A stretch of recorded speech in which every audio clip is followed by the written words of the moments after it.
My name is Carl Schultz, and I'm going to teach you how to build a website so that you can hopefully take your business or your passion to the next level. And so I hope that this is the easiest form. I have some experience building websites, and I've learned the good, the bad, and I chose the best ways of building the website.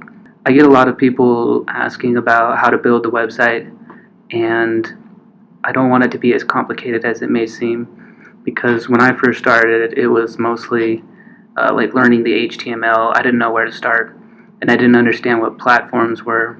I didn't know that there was easier ways to make websites than. I just thought it was like HTMLing and a lot of coding and stuff like that, but I kept plugging away, and then finally I realized, I think I started with WordPress. I learned what works and what doesn't work, and I learned what platforms to use, and then specifically how to choose the right domain, make the website really marketable. That's the big thing, because you can build a website, if nobody knows where it's at, then it's just, it's in the dust. No one really sees it.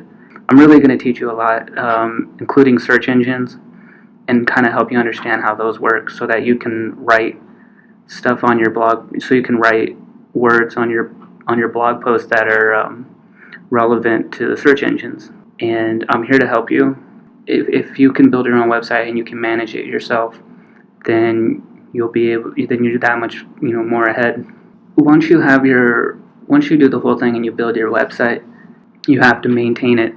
Things change all the time. Your content, it needs to change all the time. You write pages, and then you write blog posts.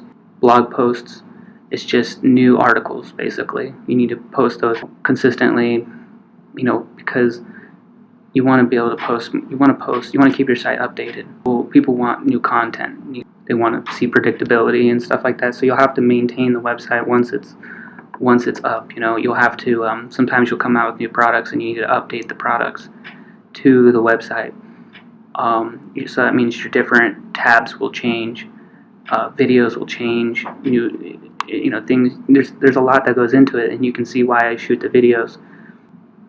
I recommend, you usually want to do it by yourself, but you can work with a team of people if you want. If that's what situation you're in, you can work with a team of people, and then where everybody contributes to a certain part. That's another option. There's going to be a lot of stuff that may not sound familiar to you, but just know that it's common, and I wouldn't say something unless it had a meaning behind it, or more so importance behind it. Like, I won't say something like SEO, search engine optimization, unless I thought it was important to your website. Like, you're going to have to put some time into it, but I guarantee that you're going to have some success down the road. You're going to have to really learn. There's things in here that you're going to have to dig deeper into. Just because I say that this is how the search engines work, you need to be able to research stuff on your own. Just crack open a book once in a while and look a little bit deeper into it. But then you have to think about some of the other costs. You're going to have to build the website, okay? You don't want to do it from scratch, so what will end up happening is you're going to build it using a platform, either WordPress or Wix or Drupal or some platform that you choose, okay? And what happens is your website consists of a www.yourname.com, which is called a domain, and then you have the place where you host the website. I know that may sound a little misunderstood, but there's two different things we're talking about. We're talking about the domain, www.whatever.com, and then we're talking about your place where you host all your information, like you write articles and stuff like that. What that is it's just a database that holds your information of articles and stuff like that, so that people can scroll through your web page. That platform, you're able to drag and drop things, move things around. That dashboard is what stuff like WordPress and Drupal and Wix is. They make it easy for you, so you don't have to use HTML, and you can just move things around and drag and drop. That's what you're also paying for. That's your second thing, which is usually about like $9 max. On the steep end, it would be $9 a month. Your domain is about $4 or $5. Everyone is different, so I can just tell you right now, one of the domains that I have is about, it costs me about $5 every month, or I want to say like $20 a year. It's nothing. It's absolutely nothing. So if you add, and that's that. So if you want to break things down by month, we've already covered the hosting and the domain. All that is just those two things. Okay, we haven't talked about anything else. Those two themselves will cost about $5 a month. You know, sometimes you have to pay one time, sometimes you pay monthly, but it's not very much. It's about $5 a month. It's relatively cheap.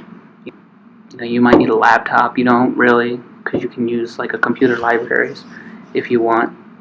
Then what will happen is once you build your website, there's usually some add-on features that you can get. Okay, some of the things that are called plugins, some things are called widgets, or they're just add-ons. That if you want to add your YouTube channel for some reason, it might cost, like, some of these companies offer like $4 a month, so you can display a certain kind of feed, a certain kind of layout of the video or whatever to your website. Whatever, you know, sometimes these extra plugins, they cost a little bit extra, not a whole lot at all. But you don't have to do that. If you want a basic website, you can do all that without. So I just want to forewarn you that if you want some like different features on your website, those usually cost a little bit more a month. But it's nothing. It's nothing like paying a huge $800 rent. You know, a fixed cost. So it's not a lot. Don't stress too much about the cost. You need to know what products and services you're going to sell, or if you're just kind of talking on the forum or website, you got to figure out what you're selling. The biggest thing is just getting your website set up to a host, you know, which is using GoDaddy or Bluehost. So that's your domain, right? And then leave comments, and I wish you the best of luck.